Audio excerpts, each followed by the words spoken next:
ನಮಸ್ತೆ ಮಿತ್ರರೇ.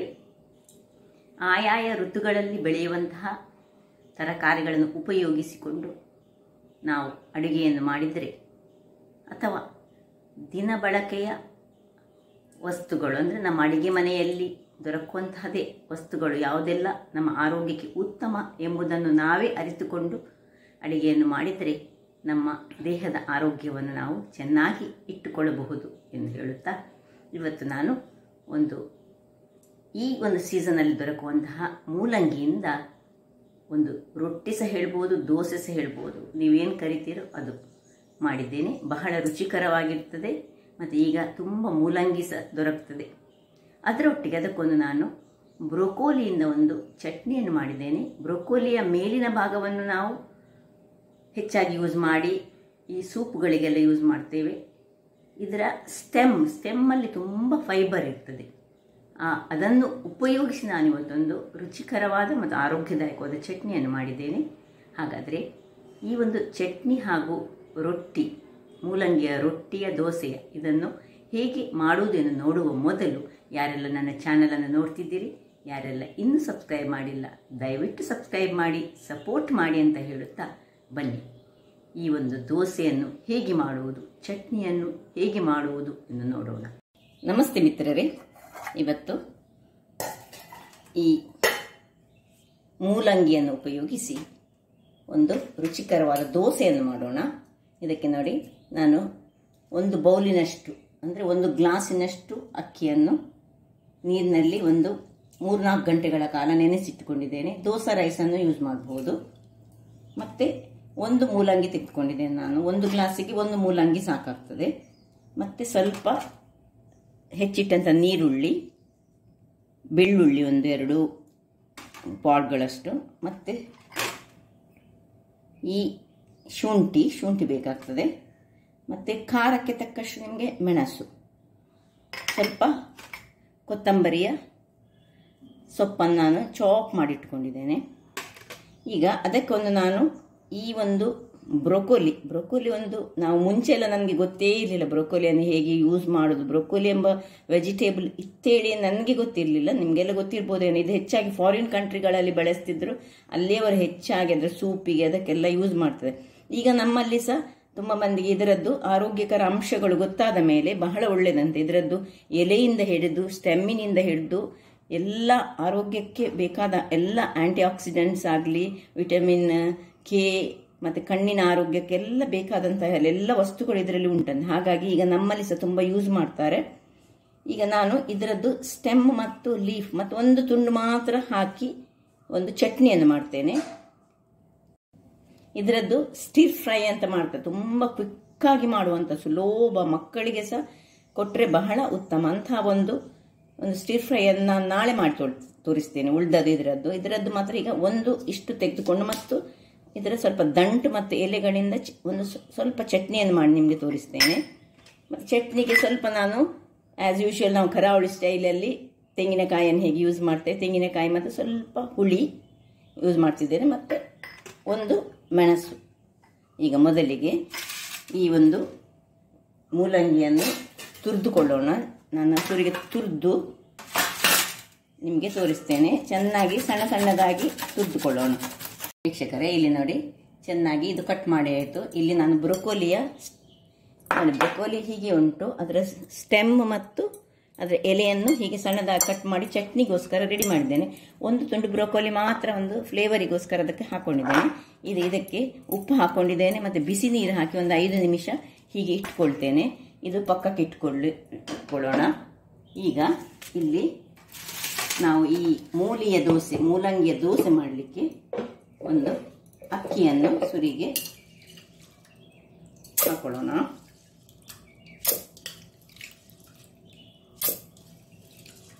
ಈ ಅಕ್ಕಿಗೆ ಸ್ವಲ್ಪ ಶುಂಠಿ ಮತ್ತು 2 ಬೆಳ್ಳುಳ್ಳಿ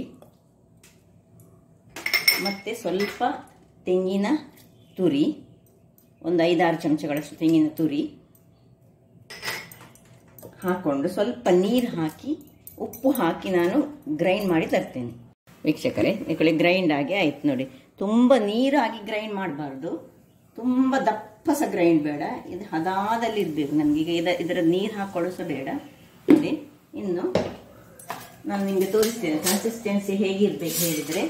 ನೋಡಿ, ಹೀಗೆ ಇರಬೇಕು, ಸ್ವಲ್ಪ ದಪ್ಪದಲ್ಲಿ ಇರಬೇಕು. ಈಗ ಇದಕ್ಕೆ ಇದನ್ನು ಸೇರಿಸ್ಕೊಳ್ಳೋಣ.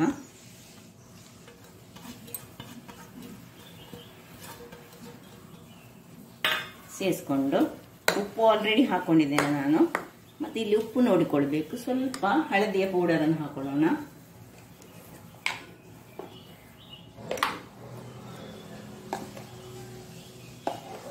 ಕಲ್ಲರಿಗೆ ಸ್ವಲ್ಪ ಹಳದಿ ಪೌಡರ್, ಹಳದಿ ಪುಡಿಯ ನಂತರ ಈಗ ನೋಡಿ ಹೆಚ್ಚಿಟ್ಟಂತಹ ಕಾಯಿ ಮೆಣಸು ಹಾಕೊಂಡಿದ್ದೇನೆ. ಸಣ್ಣದಾಗಿ ಹೆಚ್ಚಿಟ್ಟು ಕಾಯಿ ಮೆಣಸು, ಸ್ವಲ್ಪ ಹೆಚ್ಚಿಟ್ಟಂತಹ ಕೊತ್ತಂಬರಿ ಸೊಪ್ಪು, ಮತ್ತು ನೋಡಿ 10 ಕಾಳು ಮೆಣಸನ್ನು ಹಾಕ್ಕೊಟ್ಟಿದ್ದೇನೆ. ಸಪೋಸ್ ನಿಮಗೆ ಕಾಳು ಮೆಣಸು ಬೇಡದಿದ್ದರೆ 1 ಚಮಚದಷ್ಟು ಈ ನಮ್ಮದು ರಸಂ ಪೌಡರ್ ಅಥವಾ ಮೆಣಸಿನ ಹುಡಿಯ ಯಾವುದಾದ್ರೂ ಒಂದು ಹಾಕ್ಕೊಳ್ಬೋದು. ನಾನು ಇಲ್ಲಿ ಒಳ್ಳೆ ಮೆಣಸು, ಈ ವಿಂಟರಿಗೆ ನೋಡಿ, ವಿಂಟರ್ ಸೀಸನಲ್ಲಿ ಒಳ್ಳೆ ಮೂಲಂಗಿ, ಮೆಂತೆ, ಕ್ಯಾರೆಟ್ ಎಲ್ಲ ಸಿಕ್ಕುದು. ಹಾಗಾಗಿ ಈ ಸೀಸನ್ನಲ್ಲಿ ಇಂಥದನ್ನೆಲ್ಲ ಯೂಸ್ ಮಾಡುವಾಗ ಸ್ವಲ್ಪ ಕಾಳು ಮೆಣಸನ್ನು ಯೂಸ್ ಮಾಡಿದರೆ ಕ್ರಷ್ ಮಾಡಿ ಸಹ ಹಾಕ್ಕೊಳ್ಬೋದು. ಸ್ವಲ್ಪ ಹೆಚ್ಚಿಟ್ಟಂತಹ ನೀರುಳ್ಳಿಯನ್ನು ಹಾಕ್ಕೊಳ್ತಿದ್ದೇನೆ. ಇಷ್ಟೆಲ್ಲ ಆಗಿ ಇದನ್ನು ರೆಡಿ ಮಾಡಿಕೊಂಡು ಸೈಡಲ್ಲಿ ಇಟ್ಕೊಳ್ಳೋಣ. ಇಲ್ಲಿ ಒಂದು ಗ್ಯಾಸನ್ನು ಉರಿಸಿಕೊಂಡು ನಾನು ಸ್ವಲ್ಪ ಚಟ್ನಿಗೆ ಇದು ರೆಡಿ ಮಾಡ್ಕೊಳ್ತಿದ್ದೇನೆ. ನಾನು ನೋಡಿ ಎಣ್ಣೆಯನ್ನು ಹಾಕ್ಕೊಳ್ತೇನೆ. ಎಣ್ಣೆ ಸ್ವಲ್ಪ ಬಿಸಿ ಆಗಲಿ. ಎಣ್ಣೆ ಬಿಸಿ ಆಗುವಾಗ ಇಲ್ಲಿ ಸ್ವಲ್ಪ ನೀರುಳ್ಳಿ ಮತ್ತು ಬೆಳ್ಳುಳ್ಳಿ ಇದನ್ನು ಹಾಕ್ಕೊಳ್ತಿದ್ದೇನೆ. ಒಂದು ಸಣ್ಣ ತುಂಡು ಶುಂಠಿಯನ್ನು ಹಾಕ್ಕೊಳ್ತಿದ್ದೇನೆ. ಇನ್ನು ಇಲ್ಲಿ ನೋಡಿ ನಾವು ಉಪ್ಪು ನೀರಿನಲ್ಲಿ ಹಾಕಿಟ್ಟಂತಹ ಈ ಬ್ರೋಕೊಲಿಯನ್ನು, ಅದರದ್ದು ಬ್ರೋಕೊಲಿ ಹೇಳಿದರೆ ಅದರದ್ದು ದಂಟಲ್ಲಿ ತುಂಬ ಫೈಬರ್ ಇರುವುದಂತೆ. ಅದರಿಂದ ಇದನ್ನು ನಾವು ಬಿಸಾಡುವ ಬದಲು ಹೀಗೆ ಚಟ್ನಿಯ ರೂಪದಲ್ಲಿ ಯೂಸ್ ಮಾಡಿಕೊಳ್ಬೋದು. ಸ್ವಲ್ಪ ಇದರಲ್ಲಿ ನಾವು ಈಗ ಇದನ್ನು ಮಾಡಿಸ್ಕೊಳ್ಳೋಣ.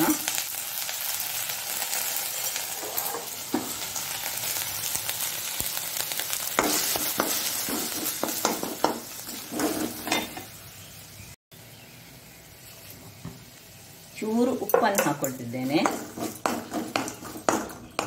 ಇದರಲ್ಲೇ ಸ್ವಲ್ಪ ಇದು ಒಂದು ಚೂರು ನೀರು ಹಾಕಿ ಇದನ್ನು ಸ್ವಲ್ಪವೇ ಸ್ವಲ್ಪ ನೀರು ಹಾಕಿ ಸ್ವಲ್ಪ ಬೇಯಿಸಿಕೊಳ್ಳೋಣ. ಹೆಚ್ಚಾಗಿ ಬ್ರೊಕೊಲಿಯನ್ನು ಬೇಯಿಸದೇ ತಿಂದರೆ ಒಳ್ಳೆ ಹೇಳ್ತಾರೆ. ಆದರೆ ಈಗಿನ ಈ ವೆಜಿಟೇಬಲ್ಸ್ಗಳನ್ನು ಬೆಳೆಸುವ ವಿಧಾನ ನೋಡುವಾಗ ನಾವು ಸ್ವಲ್ಪ ಆದರೂ ಬೇಯಿಸಿಕೊಂಡು ತಿಂದರೆ ಬಹಳ ಉತ್ತಮ ಅಂತ ನನ್ನ ಭಾವನೆ. ಹೀಗೆ ಮುಚ್ಚಿಟ್ಟು ಒಂದು 5 ನಿಮಿಷ ಹಾಗೆ ಇರಲಿ ಅದು. ವೀಕ್ಷಕರೇ ನೋಡಿ, ಆಯ್ತು ನೋಡಿ, ನಾನು ಇದಕ್ಕೆ ಸ್ವಲ್ಪವೇ ನೀರನ್ನು ಹಾಕಿ ಮಾಡಿಕೊಂಡದು. ಹದಾದಲ್ಲಿ ಬೆಂದರೆ ಸಾಕು, ತುಂಬ ಸ್ಮೂತ್ ಆಗಬೇಕಂತ ಏನಿಲ್ಲ. ಜಸ್ಟ್ ಆ ಎಣ್ಣೆಯಲ್ಲಿ ಸ್ವಲ್ಪ ಅದು ಇದಾಗಬೇಕು, ಸಾಕು. ಆಫ್ ಮಾಡಿಕೊಂಡು ಇದನ್ನು ಈಗ ನಾವು ತಣ್ಣಗಾಗಲು ಬಿಡೋಣ. ವೀಕ್ಷಕರೇ, ಇದು ಈಗ ತಣ್ಣಗಾಗಿದೆ. ಇಲ್ಲಿ ನೋಡಿ, ನಾನು ಸಣ್ಣ ಮಿಕ್ಸಿ ಜಾರನ್ನು ತೆಗೆದುಕೊಂಡು ಮೊದಲಿಗೆ ಇದನ್ನು ಇದರಲ್ಲಿ ಹಾಕ್ಕೊಳ್ತೇನೆ.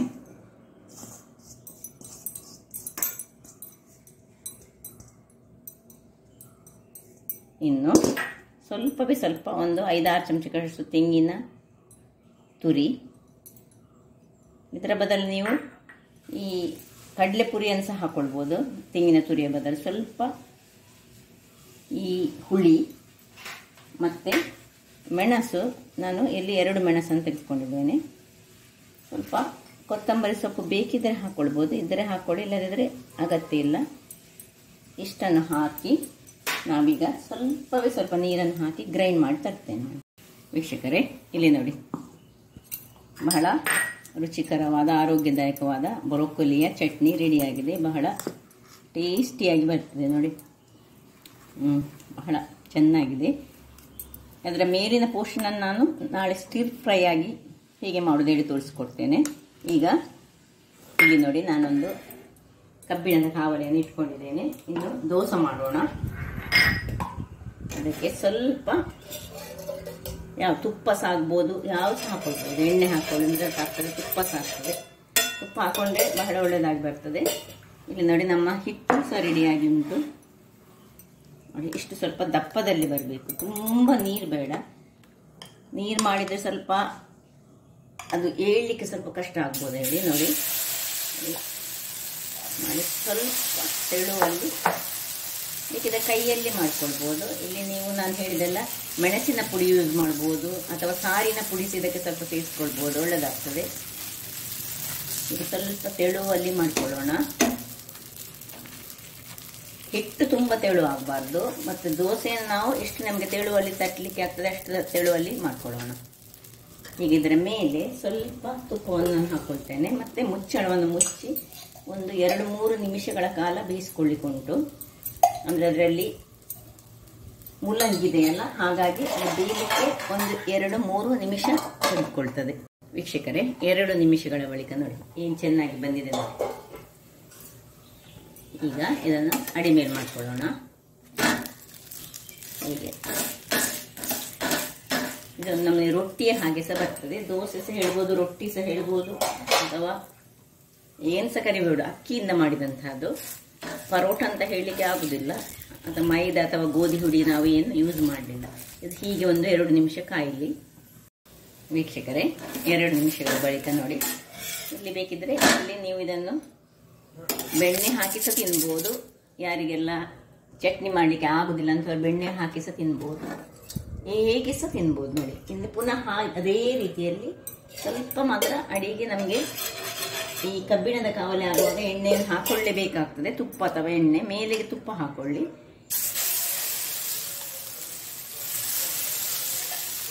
ಇದನ್ನು ಮಾತ್ರ ಹಾಕಿದ ಕೂಡಲೇ ಚೆನ್ನಾಗಿ ಸ್ಪ್ರೆಡ್ ಮಾಡಿಕೊಳ್ಬೇಕು. ಆದಷ್ಟು ತೆಳು ಮಾಡಿ, ಎಷ್ಟು ತೆಳು ಮಾಡಲಿಕ್ಕೆ ಆಗ್ತದೆ ಅಷ್ಟು ತೆಳುವನ್ನು ಹಚ್ಚಿಕೊಳ್ಬೇಕಾದ್ರೆ ನಮ್ಮ ಹಿಟ್ಟು ಮಾತ್ರ ಬ್ಯಾಟರ್ ತುಂಬ ತೆಳು ಆಗಬಾರ್ದು. ಹಾಗಾದರೆ ಏಳುದಿಲ್ಲ. ತುಂಬ ತೆಳು ಆದರೆ ಬಹಳ ಆರೋಗ್ಯಕರವಾದ, ಈಗ ವಿಂಟರ್ ಸೀಸನಲ್ಲಿ ತುಂಬ ಮೂಲಂಗಿ, ಫ್ರೆಶ್ ಮೂಲಂಗಿ ಬರ್ತದೆ. ಅಂಥದ್ದನ್ನು ನಾವು ಇದರ ಮೇಲೆ ಈಗ ಸ್ವಲ್ಪ ತುಪ್ಪ ಅಷ್ಟೇ, ಸೇಮ್ ಪ್ರೊಸೀಜರ್ ಹಾಕ್ಕೊಂಡು ಮುಚ್ಚಿಕೊಂಡು ಬೇಯಿಸೋಣ. ಇನ್ನೊಂದು ದೋಸೆ ಆಗ್ತಾ ಇರುವಾಗ ಇಲ್ಲಿ ನೋಡಿ, ಈ ಒಂದು ದೋಸೆಯನ್ನು ನಾವು ನೋಡಿದ್ರಲ್ಲ ನೋಡಿ, ಎಷ್ಟು ತೆಳು ಸಹ ಬರ್ತದೆ. ಅದಕ್ಕೆ ಒಂದು ಈ ಚಟ್ನಿ ಅಂತೂ ಆರೋಗ್ಯದಾಯಕವಾದ ಈ ಬ್ರೊಕೊಲಿಯ ಚಟ್ನಿ ಬಹಳ ರುಚಿಕರವಾಗಿರ್ತದೆ. ಹಾಗೂ ಇದಕ್ಕೆ ಬೇಕಿದ್ರೆ ನಾವು ಒಂದು ಒಗ್ಗರಣೆ ಸಹ ಕೊಡ್ಬೋದು. ನಮ್ಮ ಕರಾವಳಿಯ ಶೈಲಿಯ, ನಮ್ಮ ಇಂಡಿಯಾದ ಶೈಲಿಯ ಒಗ್ಗರಣೆ ನಾವು ಕೊಡ್ತೇವಲ್ಲ, ಸಾಸಿವೆ ಎಲ್ಲ ಹಾಕಿ ಆ ಒಗ್ಗರಣೆ ಕೊಟ್ಟರೆ ಸಹ ಚೆನ್ನಾಗಿ ಬರ್ತದೆ. ಹಾಗಾದರೆ ನೋಡಿದ್ರಲ್ಲ ವೀಕ್ಷಕರೇ, ನನ್ನ ಈ ಕುಕಿಂಗ್ ಚಾನಲ್ ನಿಮಗೆ ಇಷ್ಟ ಆದರೆ ಬೋಳೂರು ಸುವರ್ಣ ಚಾನಲನ್ನು ಲೈಕ್ ಮಾಡಿ, ಶೇರ್ ಮಾಡಿ ಹಾಗೂ ಸಬ್ಸ್ಕ್ರೈಬ್ ಮಾಡಿ. ಹಾಗೂ ನನ್ನ ಇನ್ಸ್ಟಾಗ್ರಾಮ್ ಪೇಜನ್ನು ಫಾಲೋ ಮಾಡಿ. ಧನ್ಯವಾದಗಳು.